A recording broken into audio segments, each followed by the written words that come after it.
C'est vraiment une histoire qui a commencé de manière assez particulière, hein, parce que je ne devais pas faire de basket de base. J'aimais beaucoup le hand et ma mère ne voulait pas trop m'inscrire dans les clubs. Et une fois, en fait, je l'ai accompagnée à son travail et elle a croisé un ami à elle qui m'avait remarqué, elle m'avait dit « Ah, tu es grande, tu fais du sport ?»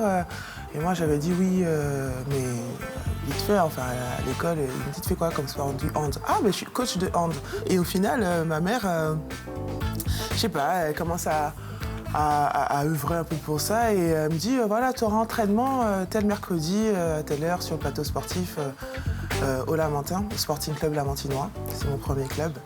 Donc voilà, j'arrive et je vois mon premier coach, Laurent Labonne, qui arrive et qui était déjà là à l'entraînement matin. Il y avait plein de ballons par terre. Et en fait, au fur et à mesure, les filles arrivent et puis il fait faire que des exos, mais basket en fait, avec des ballons de basket de toute taille. Et on commence l'entraînement, mais c'est un entraînement de basket. C'est-à-dire que toute la séance, j'ai fait que du basket. J'ai pas voulu arrêter et derrière, ça a été une suite assez rapide. Je pense déjà par mon gabarit, mon profil. Et puis voilà, hein, derrière, j'ai été formée avec le Pôle Espoir. Je suis partie au Pôle Espoir et puis en Martinique. Et puis derrière, après recrutement avec l'INSEP. Et puis voilà, donc 3 ans d'INSEP, partir en pro et derrière la carrière professionnelle a été lancée.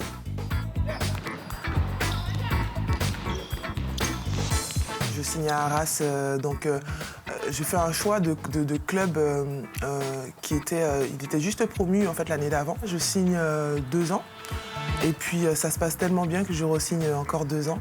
Avec Arras, ça a été vraiment une progression vraiment croissante, vraiment. La 3e année où on va en play-off. L'année d'après, on va en finale de Coupe d'Europe. Et c'était juste fabuleux parce que le club grandissait, c'était un club qui était plein d'ambition. Et franchement, j'ai vraiment aimé mes premières années en professionnel à Arras.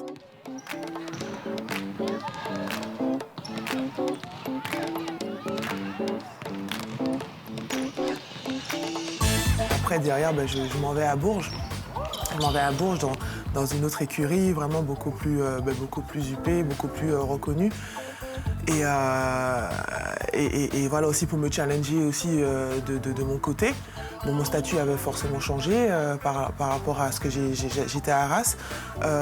Mais par contre, voilà, un gros changement qui m'a aussi servi, moi en tout cas, pour me faire grandir parce que j'avais moins de temps de jeu. Et voilà, moi j'ai difficilement trouvé ma place là-bas. Je le vivais pas très bien. Mais voilà, on s'en tire avec un titre de championne de France.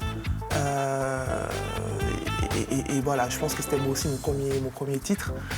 Derrière, je signe à Nantes. C'était Emmanuel Queret au Rennes à cette époque-là. C'est là que je pense que j'ai fait mes 2 meilleures années sportivement, on va dire. Voilà, je sais pas, j'avais une soif de jeu, de m'exprimer et en fait Emmanuel avait pas mal aussi contribué à ça. Mais financièrement, il y a eu pas mal de problèmes dans le club qui m'ont... Voilà, je sentais plus aussi, les ambitions avaient aussi baissé. Moi personnellement, voilà, je voulais aussi viser encore plus haut à chaque fois dans les clubs. Donc je suis partie de Nantes pour cette raison. Je vais à Villeneuve d'Ascq derrière. Dans le Nord, de nouveau. Donc avec Fred Dussard aux manettes, on a un gros recrutement quand même. On a vraiment une belle équipe. Ça a été une équipe franchement où c'était fou parce que on pouvait toutes partir ensemble en vacances en fait. C'était juste trop bien.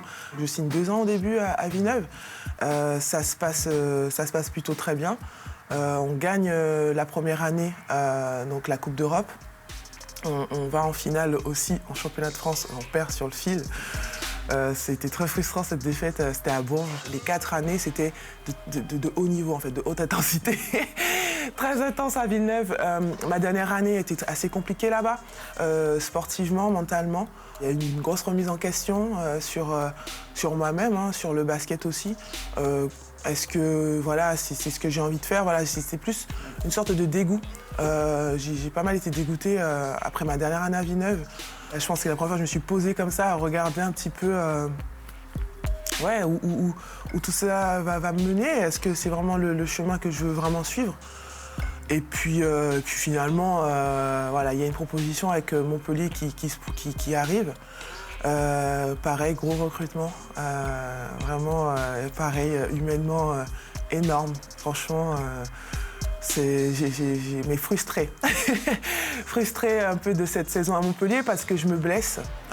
Voilà, je pars là-bas, je me blesse assez tôt dans la saison. Je crois que dès octobre, en fait, donc je fais 4 matchs.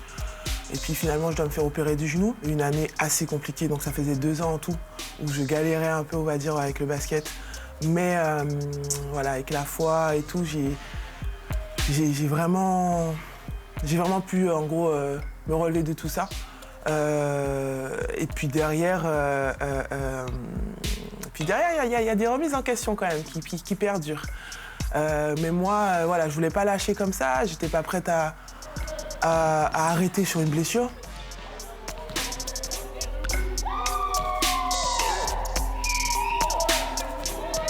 En 2 ans, en fait, tu vois que ça va très vite quand tu ne brilles pas, quand tu n'es pas au niveau qu'on t'attend. Et ben voilà, les propositions se faisaient très très rares. J'arrive en mars-avril, j'ai pas de proposition. Ça devient difficile. Et du coup, c'est une grosse remise en question, quoi. Tu te dis, mais je vais faire quoi? Enfin, est-ce que derrière, tu te dis, bon, bah, tu te prépares pour être un joker médical? Enfin, c'est des choses que moi, j'aurais pas pensé, en fait. Mais j'avais pas cette envie d'arrêter. C'est-à-dire que, voilà, c'est une grosse remise en question, mais dans l'envie de continuer, de revenir. Avec mon agent, on en parle un petit peu, et en fait, il me parle de La Roche.